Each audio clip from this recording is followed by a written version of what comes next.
अहम खबर आप तक पहुंचाएं कि T20 वर्ल्ड कप के लिए 15 रुकनी पाकिस्तानी स्क्वाड का ऐलान कर दिया गया। स्क्वाड में बाबर आजम कप्तान बरकरार है। मोहम्मद रिजवान, फखर जमान, इफ्तिखार अहमद, इमाद वसीम, शादाब खान, अबरार अहमद भी टीम में शामिल हैं। शाहीन शाह अफरीदी, मोहम्मद आमिर, नसीम शाह, हारिस रऊफ और मोहम्मद अब्बास अफरीदी भी वर्ल्ड कप स्क्वाड का हिस्सा हैं। इस पर मजीद तफसील जानते हैं। डॉन न्यूज़ के नुमाइंदे अब्दुल गफ्फार हमारे साथ मौजूद हैं। अब्दुल गफ्फार, आगाह कीजिएगा, टीम का ऐलान कर दिया गया है। पाकिस्तान ने आईसीसी T20 वर्ल्ड कप जो 2 जून और वेस्ट इंडीज में शुरू हो, उसके लिए 15 रुकनी स्क्वाड का ऐलान किया।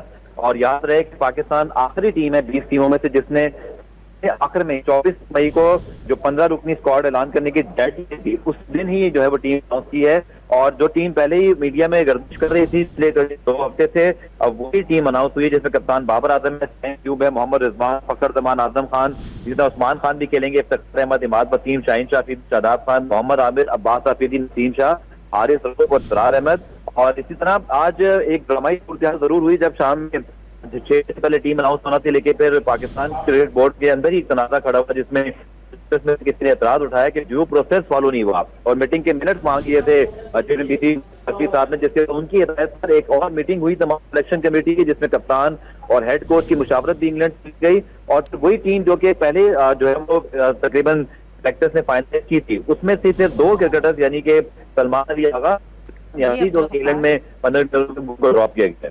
T20 वर्ल्ड कप के लिए 15 रुकनी पाकिस्तानी स्क्वाड का ऐलान कर दिया गया। तफसील हमें अपडेट करे थे अब्दुल गफ्फार, आपका बहुत शुक्रिया।